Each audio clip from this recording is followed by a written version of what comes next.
नमस्कार दोस्तों, आपका स्वागत है आपके अपने YouTube चैनल बीपीएम नॉलेज में। आज हम लोग ग्रुप डी के प्रैक्टिस सेट 31 करने वाले हैं।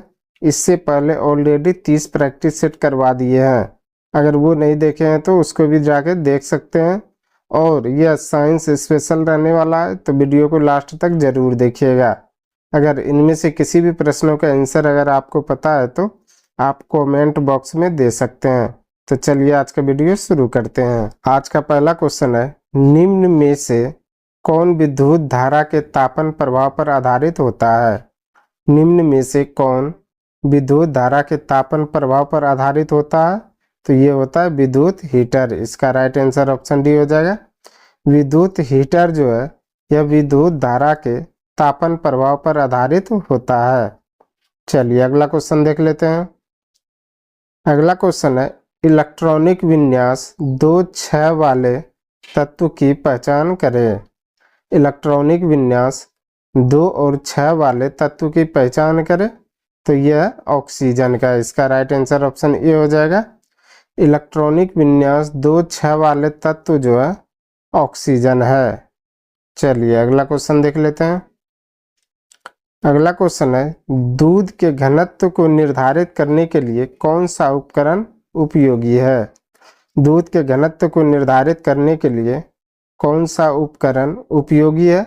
तो यह लैक्टोमीटर। इसका राइट आंसर ऑप्शन ए हो जाएगा। लैक्टोमीटर जो है यह दूध के घनत्व को निर्धारित करने वाला जो है उपकरण है। चलिए अगला क्वेश्चन देख लेते हैं। अगला क्वेश्चन है, कौन सी दो मात्राओं में से कौन सी समान एसआई इकाई से संबंधित है? कौन सी दो मात्राओं की समान एसआई इकाई से संबंधित है? तो यह गति और वेग। इसका राइट आंसर ऑप्शन बी हो जाए। गति और वेग का जो है एसआई इकाई समान है। चलिए अगला क्वेश्चन देख लेते हैं। अगला क्वेश्चन है, कार्ल लिनियस को किस रूप में जाना जाता है?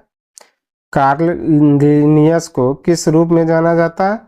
तो ये जाना जाता है फादर ऑफ टैक्सोनॉमी के रूप में। इसका राइट आंसर ऑप्शन डी हो जाएगा।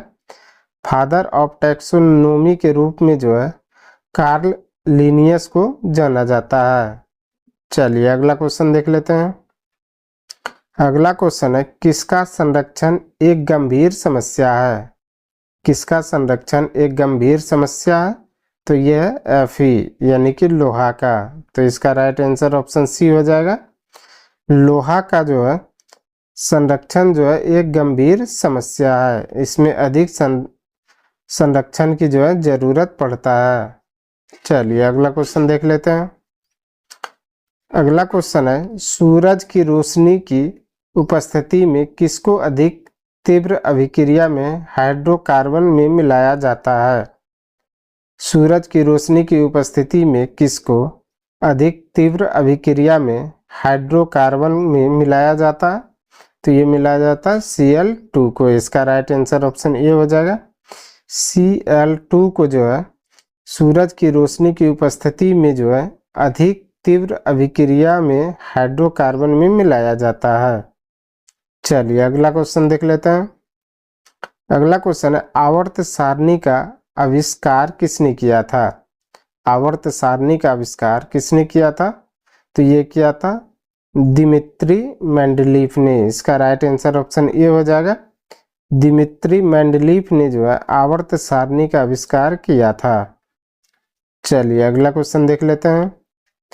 अगला क्वेश्चन है, एक निश्चित दिशा में बढ़ रही वस्तु की गति को वैज्ञानिक शब्दावली में किस पद के रूप में जाना जाता है?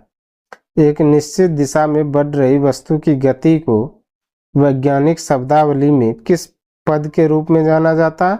तो ये जाना जाता है वेग के रूप में। इसका राइट आंसर ऑप्शन ए हो जाएगा। वेग के रूप में जो है वस्तु की गति को वैज्ञानिक शब्दावली में जो है जाना जाता है। चलिए अगला क्वेश्चन देख लेते हैं। अगला क्वेश्चन है, कैल्शियम का परमाणु द्रव्यमान कितना होता है? कैल्शियम का परमाणु द्रव्यमान कितना होता है? तो ये होता है 40। इसका राइट आंसर ऑप्शन ए हो जाएगा। कैल्शियम का परमाणु द्रव्यमान जो है 40 होता है। चलिए अगला क्वेश्चन देख लेते हैं। अगला क्वेश्चन है, किसका रासायनिक नाम कैल्शियम सल्फेट हेमीहाइड्रेट है? किसका रासायनिक नाम कैल्शियम सल्फेट हेमीहाइड्रेट है? तो ये प्लास्टर ऑफ पेरिस का, इसका राइट आंसर ऑप्शन ए हो जाएगा। प्लास्टर ऑफ पेरिस का रासायनिक नाम कैल्शियम सल्फेट हेमीहाइड्रेट है। चलिए अगला क्वेश्चन देख लेते हैं। अगला क्वेश्चन है, कौन सा नियम विद्युत धारा के ऊष्मीय प्रभाव से संबंधित है? कौन सा नियम विद्युत धारा के ऊष्मीय प्रभाव से संबंधित है? तो ये जूल का नियम, इसका राइट आंसर ऑप्शन डी हो जाएगा।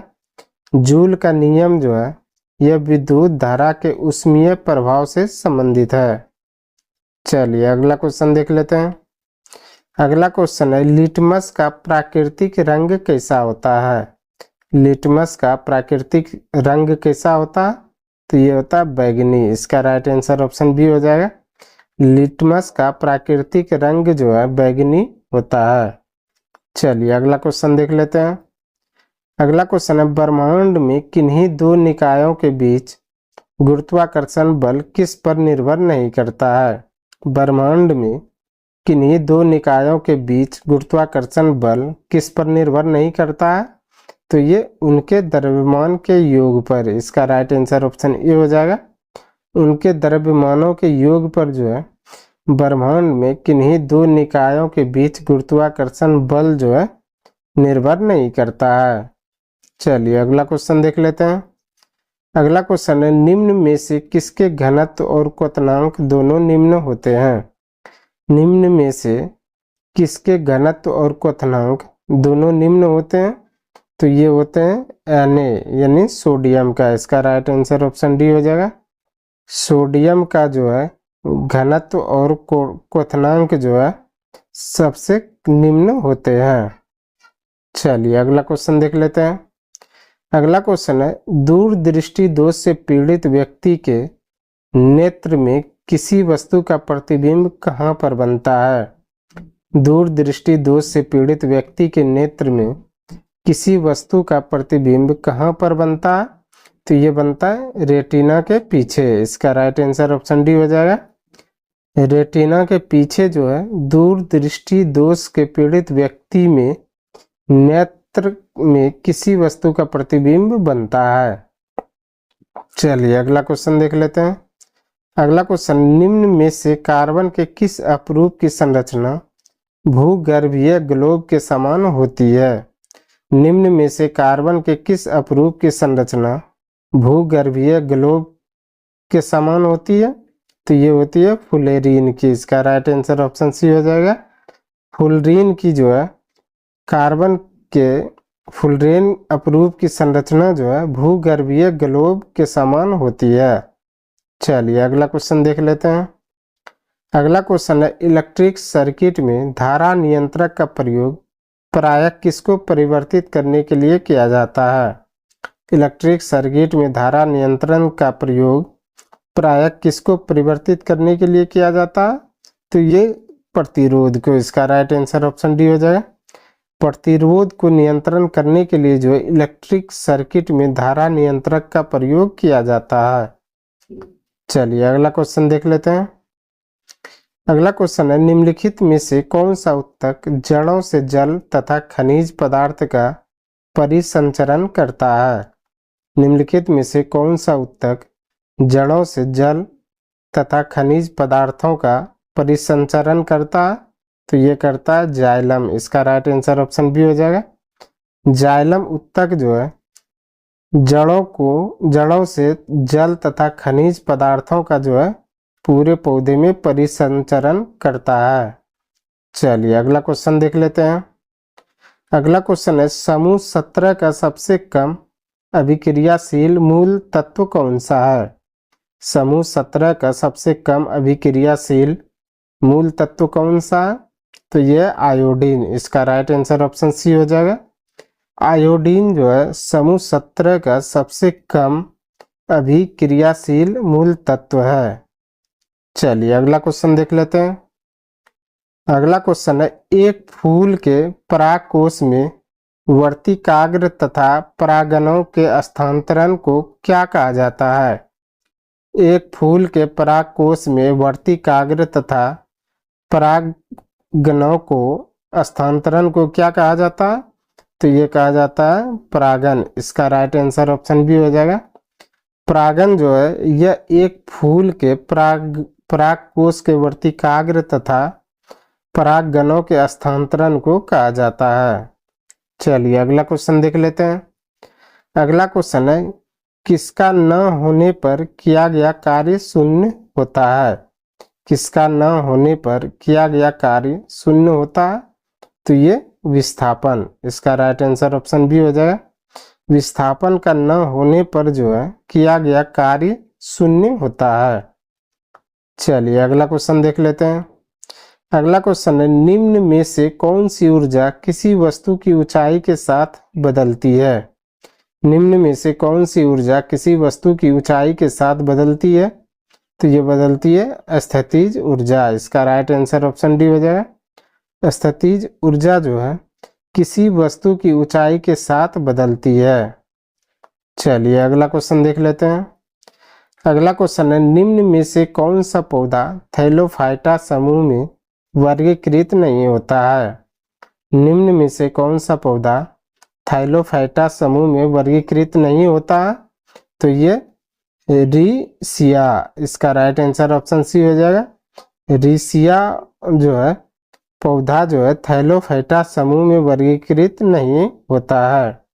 चलिए अगला क्वेश्चन देख लेते हैं। आज का अंतिम क्वेश्चन है, इलेक्ट्रिक बल्ब में भरने हेतु किस गैस का प्रयोग किया जाता है? इलेक्ट्रिक बल्ब में भरने हेतु किस गैस का प्रयोग किया जाता है? तो ये किया जाता है आर्गन और नाइट्रोजन का। इसका राइट आंसर ऑप्शन ए हो जाएगा। आर्गन और नाइट्रोजन का उपयोग जो है इलेक्ट्रिक बल्ब में भरने के लिए प्रयोग किया जाता है। आज के लिए बस इतना ही। हमें उम्मीद है कि ये वीडियो आपको पसंद आया होगा। अगर पसंद आया तो प्लीज़ लाइक, कमेंट, शेयर और चैनल को सब्सक्राइब जरूर करें। धन्यवाद।